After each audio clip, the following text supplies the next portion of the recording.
विद्यार्थी मित्रांनो, मी तुळजाराम चतुरचंद महाविद्यालय अभ्यास केंद्रातील समंत्रक भापकर एस. मी तुम्हाला SYBAचा SOC 223 म्हणजेच भारतीय समाज या विषयीचे अध्यापन करणार आहे. आजच्या लेक्चरमध्ये आपण भारतीय समाज या विषयाचा अभ्यासक्रम सुरुवातीला जाणून घेऊयात. विद्यार्थी मित्रांनो, तुमच्या लक्षात आला असेल जो काही विषयाचं नाव आहे भारतीय समाज, म्हणजे भारतामध्ये जे काही लोक राहतात ते कशा पद्धतीने जीवन जगतात आणि त्यांच्याशी निगडीत सर्व गोष्टी, म्हणजे उदाहरणार्थ धर्म, जाती, कुटुंब रचना, कुटुंब पद्धती इत्यादी सर्व गोष्टींचा आपल्याला या विषयांतर्गत विचार करायचा आहे. भारतीय समाज हा विषय प्रामुख्याने 3 विषयात किंवा 3 विभागात विभागलेला आहे. पहिला जो विभाग आहे किंवा पहिला जो विषय आहे तो म्हणजे समाज व्यवस्था आणि कुटुंब, विवाह व नातीगोती. याशिवाय या विषयांतर्गत आपल्याला ज्यावेळेस आपण भारतीय समाज या विषयाला अभ्यास करणार आहोत, त्या अगोदर आपल्या भारताचं असणारं क्षेत्रफळ, त्यामध्ये असणारी त्याची रचना, लांबी असेल, रुंदी असेल भारताची, याशिवाय भारतामध्ये असणारे वनस्पती जीवन किंवा प्राकृतिक रचनामध्ये तुम्हाला माहिती आहेच, पर्वत, नद्या, नाले किंवा इतर सर्व गोष्टींशी, प्राकृतिक घटकांशी निगडीत सर्व गोष्टींची थोडक्यात माहिती जाणून घ्यायची आहे. तसेच वंशसमूह, भाषा, धर्म, कुटुंबाचे प्रकार, विवाह व त्याचे प्रकार, नातीगोती आणि तसेच भारतातील नातीगोती इत्यादी घटक आपल्याला या पहिल्या विषयाअंतर्गत पाहायचे आहेत. तर दुसरा विषय आहे तो म्हणजे जाती व वर्ग आणि भारतीय आदिवासी. आता आदिवासी हा शब्द तुम्ही ऐकला आहे. आदिवासी म्हणजे जो आदिम असं जीवन जगतो, आपल्यापेक्षा त्यांचं जीवन थोडं वेगळं असतं, म्हणजेच अनेक भौतिक गरजांपासून हा समाज थोडा दूर असतो. अशा समाजाविषयी आपल्याला माहिती घ्यायची आहे.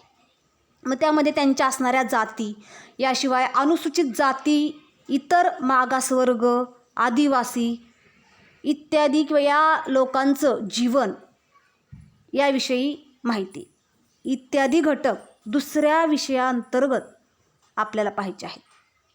त्यानंतरचा तिसरा जो घटक आहे तो म्हणजे किंवा तिसरा जो विषय आहे तो म्हणजे भारतीय खेडी आणि अर्थ व राजकारण. या विषयामध्ये भारतातील खेड्याचे स्वरूप, खेड्याचे प्रकार, खेड्यांची सामाजिक धार्मिक स्थिती, याशिवाय राजकीय नेतृत्व, ग्रामीण आणि शहरी अर्थव्यवस्था इत्यादी घटक या तिसऱ्या विषयाअंतर्गत आपल्याला भारतीय समाजामध्ये पाहायचे आहेत किंवा या घटकांचा विचार करायचा आहे. अशा पद्धतीने हा अभ्यासक्रम भारतीय समाज या विषयाचा थोडक्यामध्ये आपल्याला सांगता येतो. आता या विषयाअंतर्गत जो पहिला विषय आहे तो म्हणजे समाजव्यवस्था, कुटुंब, विवाह, नातीगोती यामधला जो पहिला घटक आहे क्षेत्र या घटकाविषयी जर आपण विचार केला किंवा भारतीय समाजाचा अभ्यास करण्यासाठी भारतीय समाजाची भौगोलिक पार्श्वभूमी जाणून घेणं आवश्यक असतं. प्रामुख्याने भारतातील नैसर्गिक विभाग, त्यामध्ये नद्या, हवामान, पिके व पशुपक्षी इत्यादी माहिती असणे गरजेचे आहेत. भौगोलिक स्थानामध्ये प्रामुख्याने भारतातील क्षेत्रफळ. आता भारतातील क्षेत्रफळाचा जर विचार केला तर प्रामुख्याने भारतातील क्षेत्रफळ किंवा आपल्या भारताचं क्षेत्रफळ हे 32,87,263 चौरस किलोमीटर आहे. तुम्हाला माहिती आहेच, तुम्ही इयत्ता 10वीपर्यंत 9वी-10वीपर्यंत भारताचं क्षेत्रफळ अभ्यासलेलं आहे किंवा याविषयी माहिती घेतलेली आहे. उत्तर दक्षिण लांबी प्रामुख्याने 3214 किलोमीटर आहे, तर पूर्व पश्चिम लांबी ही 2933 किलोमीटर आहे. याशिवाय आपल्या भारताला 7516 किलोमीटर लांबीचा समुद्रकिनारा लाभलेला आहे. अशा पद्धतीने हे नैसर्गिक स्थान भारताचं सांगता येतं.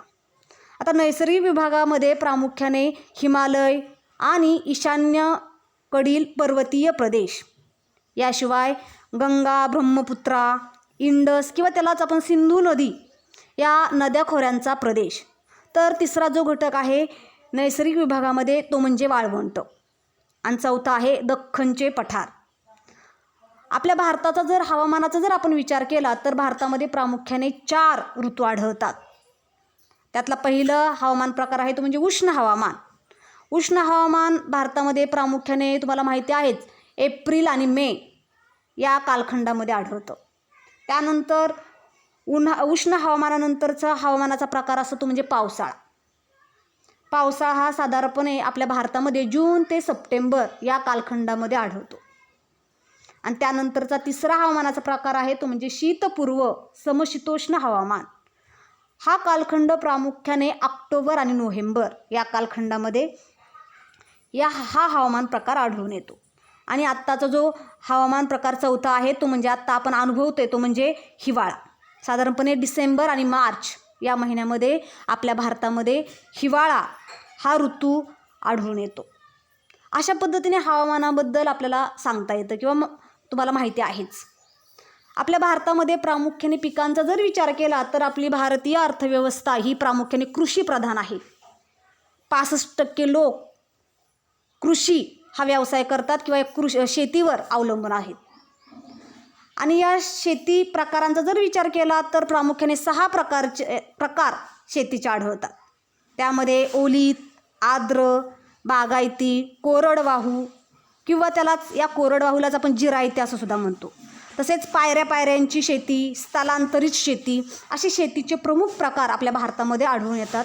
आणि या प्रमुख प्रकारामध्ये 11 प्रकारची पिकं भारतामध्ये घेतली जातात. मग त्यामध्ये तांदूळ, ज्वारी, गहू, बाजरी, कडधान्य, नाचणी, बार्ली, कापूस, भुईमूग, चहा ही प्रमुख पिके आपल्या भारतामध्ये घेतली जातात. अशा पद्धतीने या पिकांशिवाय या पिकांचं प्रामुख्याने 3 प्रकारामध्ये वर्गीकरण केलं तर मग त्या पिकांचं वर्गीकरण प्रामुख्याने अन्नधान्य पिके, नगदी पिके, नगदी म्हणजे पैसा मिळवून देणारे आर्थिकदृष्ट्या महत्त्वाची पिकं, आणि मळ्याची किंवा त्यालाच बगीचा पिके असं देखील म्हणतात. असे 3 प्रकार शेतीचे किंवा या शेती प्रकारांचे केलेले आढळतात. याशिवाय आपल्या भारतामध्ये पशुपक्षी, वृक्ष, अनेक प्रकारचे पशुपक्षी किंवा अनेक प्रकारचे प्राणी आपल्या भारतामध्ये आढळतात. साधारणपणे 500 प्रकारचे प्राणी, 3000 प्रकारचे पक्षी भारतामध्ये आढळून येतात. या प्राण्यांचं वर्गीकरण जर केलं तर प्रामुख्याने 4 प्रकारामध्ये वर्गीकरण केलं जातं.